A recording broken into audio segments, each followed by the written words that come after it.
Hello everyone. Today is sessions 4 of CMA Inter paper number 6 Law and Ethics. So ये हमारा session number 4 है law and ethics का, और हम पहले 3 सेशंस में chapter number 1 Indian contract act के बहुत ही बेसिक्स के बारे में बात कर चुके हैं, राइट। तो अभी फिर से आप जैसे आप अपनी बुक को यहाँ पे देख पा रहे हैं, CMA paper inter paper number 6 law and ethics. तो लॉ में मैंने आपको बताया था 4 सेक्शंस, इस पूरे पेपर में 4 सेक्शन है, ABCD। पहले तीनों सेक्शंस लॉ के हैं and section D belongs to ethics. तो ये चीज़ें तो आई थिंक अब सबको याद हो गई होंगी, मार्किंग स्कीम भी याद हो गई होगी, क्योंकि हर सेशन में हमने इसके बारे में बात करी है कि कितने सेक्शंस हैं, कितने कौन सा सेक्शन कितने मार्क्स का है। एंड यहाँ जैसे आप देख पा रहे हैं, इसमें से इस बुक में से पहला चैप्टर जो है कमर्शियल लॉ का सेक्शन A का पहला चैप्टर जो है Indian contract act law of contracts, वो हम बात कर रहे हैं और उसी का सेशन नंबर 4 है आज, ठीक है। तो अगर आपको अब थोड़ा सा याद आएगा तो हम लोगों ने ये सारी बातें करी थी about introduction of contract, about basic definitions in Indian contract act, acceptance agreement, void, voidable, valid contract. So we have talked about all of them. We have talked about offer acceptance, right? We have talked about revocation, acceptance, revocation of acceptance, void, voidable agreements, consideration. ये सारी बातें हमने last class में करी थी। हमने agreement by way of wager तक बात करके छोड़ दिया था, राइट। तो आज जो हमें बात करनी है वो करनी है कंसिडरेशन से।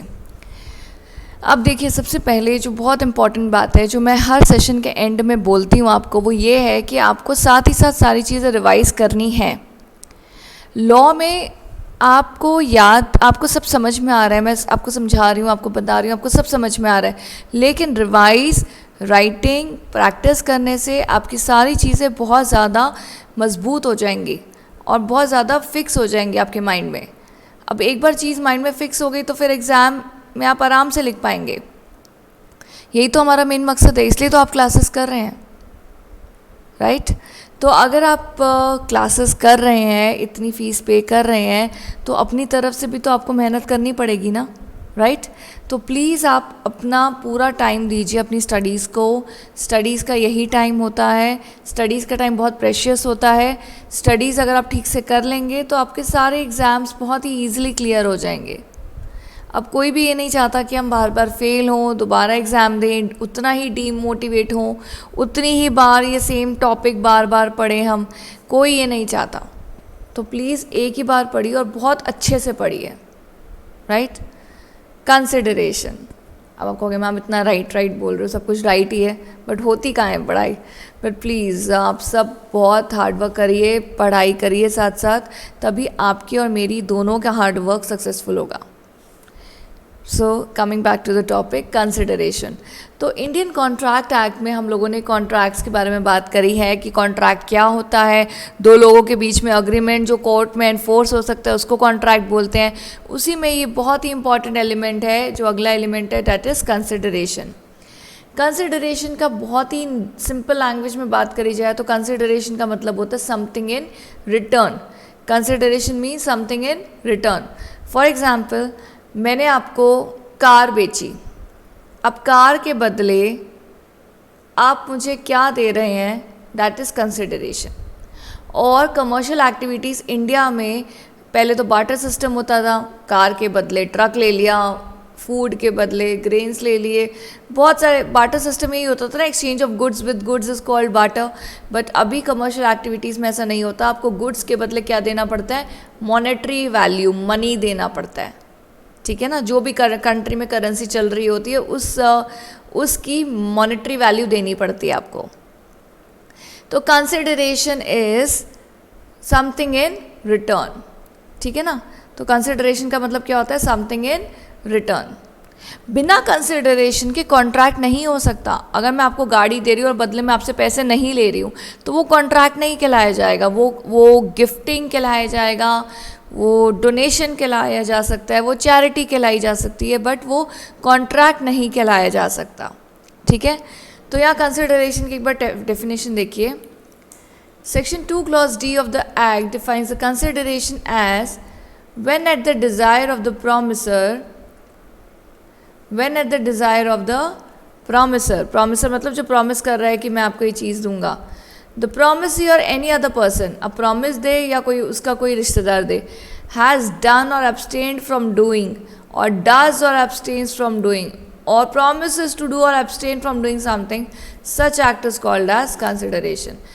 अब आप बोलेंगे ये done, abstain, do, abstain, will do, will abstain, ये तीन बार क्यों लिखा हुआ है? ये कह रहे हैं अगर प्रॉमिसर की इच्छा अनुसार सामने वाला कुछ करता है या नहीं करता था, कुछ कर रहा है या नहीं कर रहा है, कुछ करेगा या नहीं करेगा, उसके वो जो कर रहा है या नहीं कर रहा है वो जो प्रॉमिसर को मिल रहा है वो प्रॉमिसर के लिए कंसिडरेशन है. कंफ्यूज्ड? अरे मैम ये क्या बोल दिया, ये इतनी जल्दी आपने. तो ये डेफिनेशन कुछ ऐसी है. ये डेफिनेशन कह रही है कंसिडरेशन होता है समथिंग रिटर्न. आपको यही बड़ा अच्छा लग रहा था सुन के कि हाँ यही तो ख़त्म हो गई डेफिनेशन. कंसिडरेशन का मतलब बदले में क्या मिल रहा है. तो यही यहाँ पे लिखा हुआ है कि प्रॉमिसर, जैसे मैं प्रॉमिस कर रही हूँ कि मैं गाड़ी दूंगी आपको, मैं प्रॉमिसर मेरी इच्छा अनुसार जो आप कर रहे थे, किया था मेरे लिए या नहीं किया था, कर रहे हो या नहीं कर रहे हो, या करोगे या नहीं करोगे, ये जो आपका एक्ट है वो मेरे लिए क्या है? कंसिडरेशन. जैसे गाड़ी के बदले आपने मुझे पैसे दे दिए थे, या पैसे दिए हैं, या पैसे नहीं दिए हैं, या पैसे दोगे, ये सब मेरे लिए क्या है? कंसिडरेशन. तो प्रॉमिसर के कहने पे सामने वाला जो भी चीज़ करता है वो कंसिडरेशन है, चाहे उसने की थी या कर रहा है या करेगा. तीनों चीज़ें, तीनों आ रही हैं.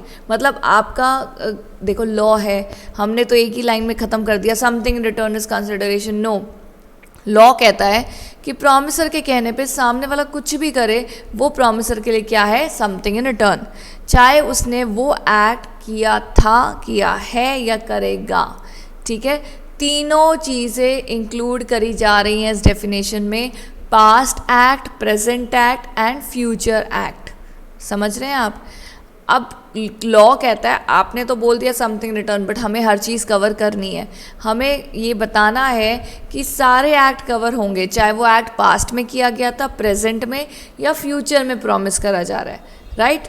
तो कंसिडरेशन का मतलब होता है समथिंग रिटर्न. और यहाँ कह रहे हैं consideration is very essential for the contract.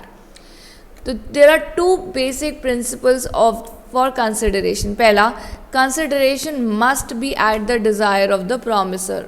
Must, promisor किसके desire? I promise you to sell my car to you, मैं आपको कार दूंगी.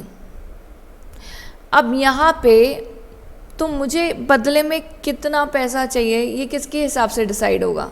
मेरे हिसाब से होगा ना. जब गाड़ी सेल मैं कर रही हूँ, गाड़ी ट्रांसफ़र मैं कर रही हूँ, गाड़ी देने का प्रॉमिस मैं कर रही हूँ, मैं प्रॉमिसर हूँ, तो मेरी इच्छा अनुसार ही तो डिसाइड होगा कि मुझे बदले में कितना पैसा चाहिए.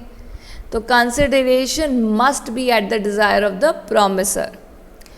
कंसिडरेशन में, अब देखो ऊपर मस्ट नीचे में, मस्ट का मतलब होना ही चाहिए और मे का मतलब हो भी सकता है. Consideration may move from the promisee or any other person. तो यहाँ कह रहे हैं कि कंसिडरेशन में, मैंने तो बोल दिया मुझे कितना कंसिडरेशन चाहिए, अब वो आप दो, आपकी मम्मी दें, आपके पापा दें, आपका कोई रिश्तेदार दें, I don't care. It may move from the promisee or any other person. अब मुझे कंसिडरेशन कोई भी दे सकता है, ज़रूरी नहीं है मुझे प्रॉमिसी से ही चाहिए. ठीक है, यहाँ देखिए. तो कंसिडरेशन का मीनिंग आपको समझ में आ गया. उसके बाद दो बेसिक प्रिंसिपल्स हैं, बहुत सिंपल प्रिंसिपल्स हैं कि कंसिडरेशन किसके हिसाब से तय होती है? प्रॉमिसर के हिसाब से. और देता कौन है? प्रॉमिसी या उसी का कोई एनी अदर पर्सन जो उससे जुड़ा हुआ है. उसके बाद है टाइप्स ऑफ कंसिडरेशन. अगर आपको मतलब समझ में आ गया कंसिडरेशन का तो आपको टाइप्स भी बहुत ईजिली समझ में आ जाएगा. अगेन मैं मीनिंग बताऊँ. कंसिडरेशन का मतलब होता है समथिंग रिटर्न. रिटर्न में आप मुझे क्या दे रहे हो, कौन सा एक्ट कर रहे हो, आप मुझे रिटर्न में कितना पैसा दे रहे हो और कब दे रहे हो, दे चुके हो, दे रहे हो, या देने का प्रॉमिस कर रहे हो कि दोगे बाद में. जो भी आप प्रॉमिस करोगे या जो भी आप एक्ट करोगे वो मेरे लिए क्या है? गाड़ी के बदले कंसिडरेशन. रिमेंबर मैं आपको गाड़ी दे रही थी ना, तो मैं आपको कार सेल करने की बात कर रही हूँ और आप बदले में पैसे देने की बात कर रहे हो। पर अब यहाँ पे मुद्दा ये आता है कि क्या आप मुझे पैसे दे चुके हो, पैसे दे रहे हो या पैसे दोगे। तीनों में से कुछ भी कर लो, मेरे लिए वो क्या है, पैसा, कंसिडरेशन। ठीक है ना। तो यहाँ पे वही इसी को मद्देनजर रखते हुए कंसिडरेशन के 3 टाइप्स हैं। पहला, एग्जीक्यूटरी और future consideration. It makes the form of promise to be performed in the future. For example, A makes an engagement with B to marry her in future. तो ये this is a promise to be done in future, तो इसको future consideration बोल रहे हैं। Present मतलब ऐसा act या फॉरबेरेंस जिसको आपने सफ़र करा है अभी कुछ करने के लिए। और पास्ट मतलब any act constituting concept took place and is complete before the promise is made. अब आप ज़रा यहाँ पे ध्यान दीजिए, फ्यूचर में कह रहे हैं the promise is to be done, बाद में एक्ट होगा। जैसे मैं गाड़ी तो दे रही हूँ लेकिन तुम मुझे पैसे बाद में दोगे। ठीक है, आपको मैं गाड़ी तो दे रही हूँ और पैसे भी आप अभी दे रहे हो, तो प्रेजेंट कंसिडरेशन। पैसे पहले ही दे चुके हो, प्रॉमिस मैंने किया नहीं गाड़ी देने का, पहले ही आप प्रॉमिस करने से पहले ही मुझे पैसे दे चुके हो और मैं आपको अब गाड़ी दे रही हूँ, तो वो ये पास्ट कंसिडरेशन हो गया, क्योंकि आपने जो मुझे देना था वो आप पहले ही दे चुके हो। तो आपका एक्ट बताएगा कि जो कंसिडरेशन मुझे मिलने वाली है आपसे वो पास्ट कंसिडरेशन है, प्रेजेंट कंसिडरेशन है या फ्यूचर कंसिडरेशन है। अगर आपने मुझे पैसा अभी दे दिया, प्रेजेंट कंसिडरेशन, पैसा दे चुके थे, पास्ट कंसिडरेशन, पैसा देंगे आप बाद में, फ्यूचर कंसिडरेशन। All clear. तो यहाँ कह रहे हैं कि कंसिडरेशन का मतलब होता है समथिंग इन रिटर्न। आपको सामने वाले से क्या मिल रहा है वही आपके लिए क्या है, कंसिडरेशन। अब सामने वाला जो आपको दे रहा है या कोई एक्ट कर रहा है पैसे देने का, वो पास्ट है, प्रेजेंट है या फ्यूचर है, ये उसके एक्ट पे डिपेंड करेगा। ठीक है ना। आगे देखिए, legal rules regarding consideration. Consideration को लेकर भी कुछ लीगल रूल्स हैं, जैसे हमने ऑफर एक्सेप्टेंस के रूल्स करे थे, वैसे कंसिडरेशन के भी कुछ रूल्स हैं। Just have a look. It must move at the desire of the promiser. ये तो हम बात कर चुके हैं कि किसके हिसाब से ये मूव करती है, मतलब कौन डिसाइड करता है consideration, promisor. It may move from the promisee. अब ये कंसिडरेशन प्रॉमिसर को प्रॉमिस ही दे या कोई और इंसान, डजेंट मैटर। कंसिडरेशन की कोई वैल्यू होना बहुत ज़रूरी है। ऐसा नहीं है कि आप कुछ भी बोलेंगे कंसिडरेशन दे देंगे, कितना दे देंगे अमाउंट बताना ज़रूरी है, वैल्यू होना ज़रूरी है। ये एक एक्ट होता है, एब्सटेनेंस होता है और फॉरबेरेंस होता है और रिटर्न होता है प्रॉमिस। मतलब ये एक तरह के सिनोनिम्स बता रहे हैं। कुछ करना भी कंसिडरेशन है, कुछ चीज़ के लिए रोकना भी कंसिडरेशन है, अपना कुछ सैक्रिफाइस करना भी कंसिडरेशन है, सामने वाले को क्या रिटर्न में दे रहे हो वो सब क्या है, कंसिडरेशन।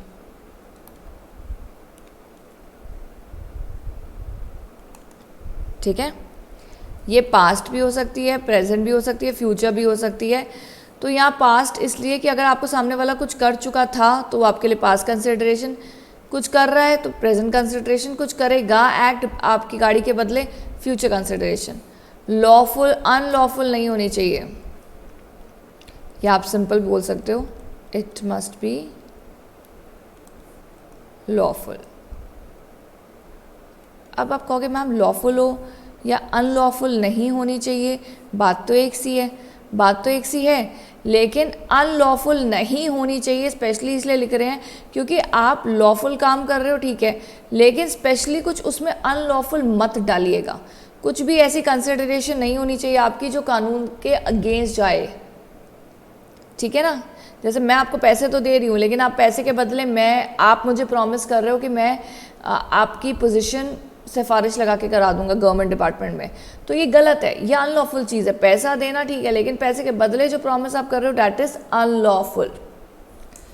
उसके बाद देखिए, consideration need not be adequate. Adequate का मतलब होता है सफिशिएंट, तो सफिशिएंट नहीं होनी चाहिए, मतलब उसकी कोई वैल्यू होनी चाहिए। ऐसा नहीं कि हाँ कुछ भी कंसिडरेशन डाल दिया सफिशिएंट वैल्यू दे देंगे, ऐसा नहीं होता। इल्यूजरी कंसिडरेशन नहीं होनी चाहिए। जैसे आपको मैं बोलूँ कि मैं आपको 5 लाख रुपए दे रही हूँ और आप उसके बदले में मुझे कह रहे हो कि हम आपके लिए ये काम कर देंगे, वील ट्राई, समथिंग इल्यूजनरी जो श्योर भी नहीं है, सर्टेन भी नहीं है, ऐसा नहीं होना चाहिए। कंसिडरेशन पब्लिक पॉलिसी के अगेंस्ट नहीं होनी चाहिए, और खाली पहले की जुड़ी हुई ऑब्लिगेशंस को आप कंसिडरेशन नहीं बना सकते। जैसे पहले के भी पैसे देने थे उसको आज के कॉन्ट्रैक्ट के साथ आप नहीं जोड़ सकते हो, उसके लिए फ्रेश कंसिडरेशन कंसिडर करी जाएगी। तो ये सारे कुछ रूल्स हैं जो कंसिडरेशन के, आप एक बार फिर नज़र डालिए एक बार।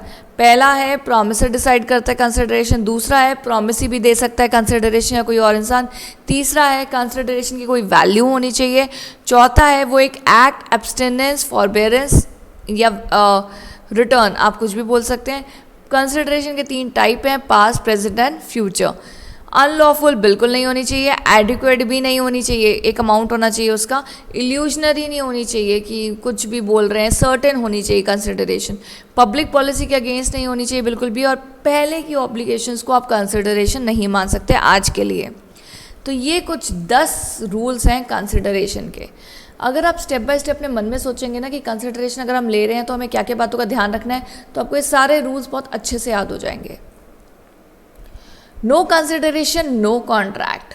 अगला देखिए, यहाँ कह रहे हैं नो कंसिडरेशन नो कॉन्ट्रैक्ट। अगर कंसिडरेशन नहीं है तो कॉन्ट्रैक्ट भी नहीं होना चाहिए, क्योंकि consideration is a very important element of contract. ठीक है।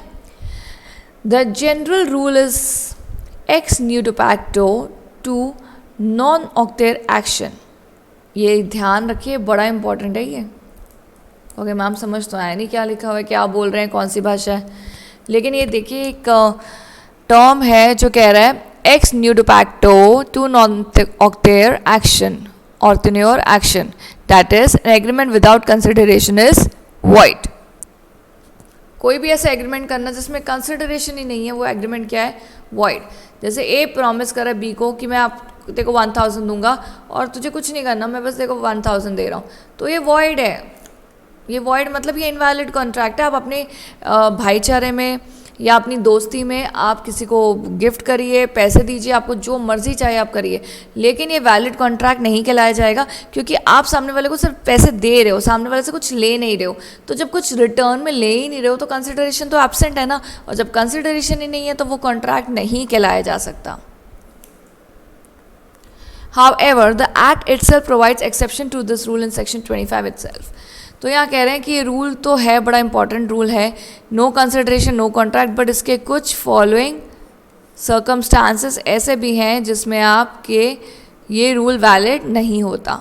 दैट मीन्स ये जो अब हम बात करने वाले हैं नीचे, ये कॉन्ट्रैक्ट विदाउट कंसिडरेशन है पर बिल्कुल वॉइड है, बिल्कुल वैलिड है, बिल्कुल वैलिड है।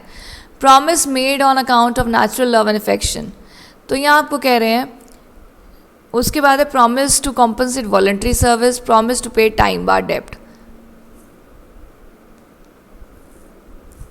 तो यहाँ पे आपको बोल रहे हैं कि पहला क्या है, what is the first circumstance.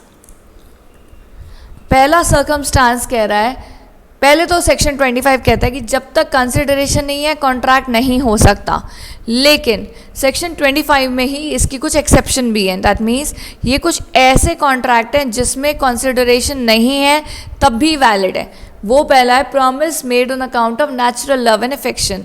अब जैसे एक बात बताइए, आपके पेरेंट्स अपनी प्रॉपर्टी आपके नाम पे कर देते हैं, प्रॉपर प्रॉपर्टी के पेपर तैयार करे जाएंगे, प्रॉपर स्टैम्प ड्यूटी पे करी जाएगी, सब कुछ एकदम लीगली होगा, लेकिन क्या आपसे बदले में कुछ लिया जाता है? आपसे क्या पैसे लिए जाते हैं प्रॉपर्टी के बदले? नो, पर प्रॉपर्टी बिल्कुल कानून के हिसाब से ट्रांसफ़र करी जाती है, राइट। तो यहाँ पे कह रहे हैं आपको कि प्रॉपर्टी एकदम ट्रांसफ़र हुई कानून के हिसाब से, लेकिन सामने वाले से कोई कंसिडरेशन नहीं ली गई, तब भी ये कॉन्ट्रैक्ट क्या है, वैलिड है। तो इसलिए यहाँ बोल रहे हैं दिस इज एन एक्सेप्शन। दूसरा है promise to compensate for voluntary service. Voluntary मतलब फ्री की जो सर्विस होती है। अगर कोई ऐसी सर्विस है जो फ्री आपको प्रोवाइड करी गई है, अगर आप उसको कुछ कॉम्पनसेट कर देते हैं, पैसा दे देते हैं, तो यहाँ आपको बोला जाएगा this is without consideration but still it is valid, क्योंकि फ्री की सर्विस की कंसिडरेशन नहीं होती but still it is a valid contract. तीसरा, promise to pay time barred डेब्ट। टाइम बार्ड डेब्ट, डेब्ट का मतलब होता है लोन, टाइम बार्ड का मतलब होता है टाइम निकल चुका है।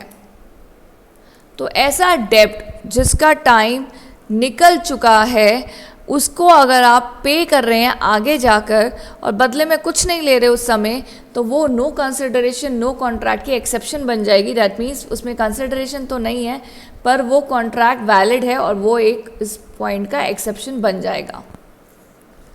अब यहाँ एक बार देखिए ज़रा, तीनों को नज़र मारिए। नेचुरल लव अफेक्शन आपको समझ में आया कि आउट ऑफ लव जब आपके नाम पे कोई प्रॉपर्टी करता है, नाम पे कोई गाड़ी करता है, तो वो बिल्कुल वैलिड कॉन्ट्रैक्ट है क्योंकि वो आउट ऑफ लव आपको दे रहा है, बदले में पैसे नहीं ले रहा। दूसरे में फ्री की सर्विस का आप कॉन्ट्रैक्ट कर रहे हैं, बदले में कुछ पैसा नहीं दे रहे, लेकिन वो भी एक वैलिड कॉन्ट्रैक्ट है। अब मैं एक फ्री के कैंप गई अपना ब्लड टेस्ट कराने। ब्लड टेस्ट में उन्होंने मुझे ज़्यादा सुई लगा दी, मतलब कुछ गलत कर दिया जिसकी वजह से मेरे हाथ में स्वेलिंग हो गई। मैं उन पर केस कर सकती हूँ। बाद में ये नहीं बोल सकते कि अरे ये तो कॉन्ट्रैक्ट ही नहीं, आपने कोई पैसे थोड़ी ना दिए थे, फ्री का था और बिना कंसिडरेशन के तो कॉन्ट्रैक्ट होता नहीं। पर इस केस में ये बिल्कुल मतलब कंसिडरेशन नहीं है, बट फिर भी ये कॉन्ट्रैक्ट है। This is an exception. Third वाला कह रहा है कि ऐसा डेब्ट जो आपने पहले लिया था और उसको रीपेमेंट के टाइम निकल चुका है, टाइम बाद डेब्ट हो चुका है, लेकिन अगर आप सामने वाले को आज पैसा दे रहे हो, पेमेंट कर रहे हो और बदले में कोई चीज़ नहीं ले रहे हो, तो ये भी तो विदाउट कंसिडरेशन है, लेकिन वैलिड है। क्यों? क्योंकि ये पहले की पेमेंट आप कर रहे हो, पर एज पर लॉ अभी पेमेंट कर रहे हो, प्रेजेंट कंसिडरेशन दे रहे हो, लेकिन बदले में कुछ नहीं ले रहे, तो ये भी एक्सेप्शन है। वैलिड कॉन्ट्रैक्ट है बट विदाउट कंसिडरेशन। अंडरस्टैंड? हमने पहले बात करी कंसिडरेशन क्या होता है, समथिंग इन रिटर्न, कुछ एसेंशियल एलिमेंट्स के बारे में बात करी, फिर हमने बात करी कि कंसिडरेशन के बिना तो कॉन्ट्रैक्ट हो ही नहीं सकता, लेकिन उसके कुछ 3 एक्सेप्शंस हैं। उसके बाद है आपका agreement without consideration is not void in the following cases, जिसमें अगर आपने किसी को गिफ्ट करा है, हमने ऊपर बात करी थी नेचुरल लव वाली, एजेंसी क्रिएट करने के लिए। अब यहाँ देखिए creation of agency. Creation of agency का मतलब होता है कि अगर आपने सपोज किसी को एजेंट बनाया है, ये भी तो एक कॉन्ट्रैक्ट है किसी को एजेंट बनाना, पर क्या आपने उसको कुछ पैसे दिए हैं? नो। क्या उसने आपको कुछ दिया? नो। तो this is also contract without consideration and it is valid. Charitable subscription देना, अगर आप किसी की सब्सक्रिप्शन ले रहे हो चैरिटी के लिए, तो सब्सक्रिप्शन पे कर रहे हो और बदले में कुछ नहीं ले रहे हो, लेकिन ये एक वैलिड कॉन्ट्रैक्ट है। आपने टैक्स में शायद सुना होगा कि कुछ चैरिटी करने के बदले आपको कुछ डिडक्शन मिलती हैं, राइट? अब ये आप चैरिटेबल कॉज के लिए आप पैसा दे रहे हो, बदले में आप कुछ नहीं ले रहे हो, लेकिन आपको इसमें कुछ ना कुछ, it is a valid contract, तभी तो आपको टैक्स रिबेट मिल रहा है। तो इसलिए यहाँ कह रहे हैं कि चैरिटेबल सब्सक्रिप्शन भी एक तरह का वैलिड कॉन्ट्रैक्ट है, बेशक आप बदले में कुछ ले नहीं रहे हो, पर आप सब पैसा तो दे रहे हो ना चैरिटी के लिए, बदले में कुछ नहीं ले रहे हो, लेकिन आप इसका बेनिफिट और बिल स्लिप तो ले रहे हो ना, so it is a valid contract. अगला जो टॉपिक है वो है stranger to contract. What is the next topic? Stranger to contract. Stranger to contract कहता है जिसमें डॉक्ट्रिन ऑफ प्रिविटी बिल्कुल शामिल है। ये कहता है doctrine of privity of contract बोलिए, स्ट्रेंजर टू कॉन्ट्रैक्ट बोलिए। इसका मतलब होता है contract is between the parties only, और कोई थर्ड पर्सन उसके बीच में नहीं आ सकता। अगर कॉन्ट्रैक्ट मेरे और आपके बीच में है, या सपोज ए और बी के बीच में है, तो अगर बी का डिफ़ॉल्ट होता है तो ए उस पर केस कर सकता है, ए का डिफ़ॉल्ट होता है तो बी उस पर केस कर सकता है, but no third party will interfere. No third party, no third party can interfere और sue upon the contract. sue मतलब केस कर सकते हैं। Under English common law only a person who is a party to a contract can sue upon it. इसका मतलब जो party हैं contract के, सिर्फ वही एक दूसरे को sue कर सकते हैं। Let's change the colour. तो इसका मतलब एक पार्टी है और बी पार्टी है, सिर्फ यही दोनों एक दूसरे पे केस कर सकते हैं। In India, the common law doctrine of privity of contract is applicable. In the course of time, the courts have introduced a number of exceptions. लेकिन हमने भी इंग्लिश कॉमन लॉ की तरह उसको अडॉप्ट किया था, प्रिविटी ऑफ कॉन्ट्रैक्ट को। Privity of contract कहता है कि जो पार्टीज कॉन्ट्रैक्ट कर रही हैं सिर्फ वही एक दूसरे पे केस कर सकती हैं, कोई थर्ड पर्सन उन पे केस नहीं कर सकता है। That is the law of privity और contract of privity. No stranger can interfere in a contract.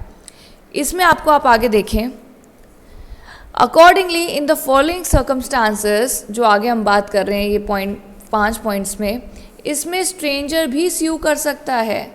देखिए अगेन, पहले तो कह रहे हैं कि कॉन्ट्रैक्ट जो स्ट्रेंजर है वो कॉन्ट्रैक्ट में स्यू नहीं कर सकता, ये हमने इंग्लिश कॉमन लॉ था और हमने भी इसको अडॉप्ट कर लिया था। लेकिन उसके बाद इसकी कुछ एक्सेप्शंस बनाई गई। एक्सेप्शंस मतलब कि ये वो केसेस हैं जिसमें सामने वाला पार्टी नहीं है लेकिन फिर भी कॉन्ट्रैक्ट के ऊपर केस कर सकता है। पहला देखिए, बेनिफिशियरीज अंडर ट्रस्ट और चार्ज। अब मैं आपको अपना मेरा एक ट्रस्ट है, उसे मैं आपको बेनिफिशियरी बनाया हुआ है या नॉमिनी बनाया हुआ है। बेशक आप डायरेक्ट कॉन्ट्रैक्ट में नहीं है लेकिन आप नॉमिनी हैं, तो आप सामने वाले पे केस कर सकते हैं। जैसे आपके और मेरे बीच में कॉन्ट्रैक्ट है और मैंने मिस्टर एक्स को बेनिफिशियरी बनाया हुआ है हमारे कॉन्ट्रैक्ट का, या नॉमिनी बनाया हुआ है, अगर मैं ना रहूँ तो वो आप पे बिल्कुल केस कर सकता है। This is an exception. वो स्ट्रेंजर है ना, कॉन्ट्रैक्ट तो आपके और मेरे बीच में है, लेकिन वो स्ट्रेंजर होकर भी केस कर सकता है क्योंकि वो क्या है, बेनिफिशियरी। आगे, marriage settlement. Marriage settlement partition के केसेस हो, इन केसेस में भी अगर सपोज हस्बैंड की प्रॉपर्टी है एंड हस्बैंड नहीं अवेलेबल, तो वाइफ उसके बिहाफ पे केस कर सकती है। अब वाइफ स्ट्रेंजर है लेकिन तब भी केस कर रही है क्योंकि वो मैरिज सेटलमेंट या पार्टीशन या किसी भी केस में है। तो wife being the representative of husband, बेशक वाइफ का डायरेक्ट कॉन्ट्रैक्ट नहीं था लेकिन wife being the representative of husband can sue the other party. ठीक है ना। एक्नॉलेजमेंट और एस्टॉपल। अगर मैंने एक्नॉलेज कर दिया कि मिस्टर एक्स मेरे बिहाफ पे केस कर सकते हैं, तो बेशक वो स्ट्रेंजर हैं तब भी केस कर सकते हैं क्योंकि मैंने एक्नॉलेजमेंट दी है, मैंने एस्टॉपल करा। एस्टॉपल मतलब मैंने उनको स्टॉप नहीं करा, मैंने उनको पूरे राइट दिए हैं कि आप मेरे बिहाफ पे केस कर सकते हैं।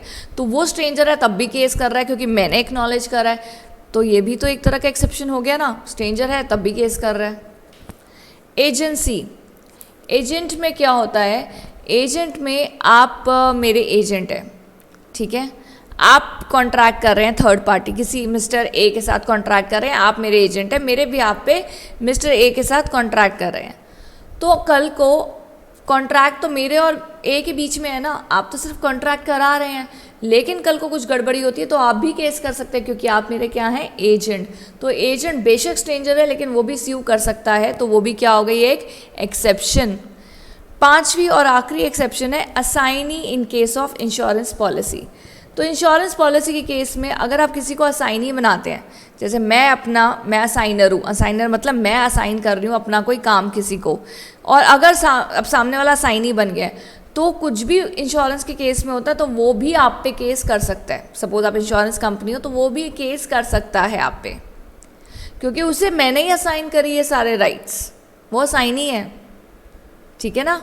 सो in that case, in all these 5 cases आप यहाँ देख रहे हैं, इन सारे 5 केसेस में आपके जो पांचों के पांचों केसेस में आप देख रहे होंगे कि ये सारे के सारे स्ट्रेंजर्स हैं बट स्टिल दे कैन स्यू। सो वो इस डॉक्ट्राइन इस डॉक्ट्राइन की क्या बन गई, एक्सेप्शन।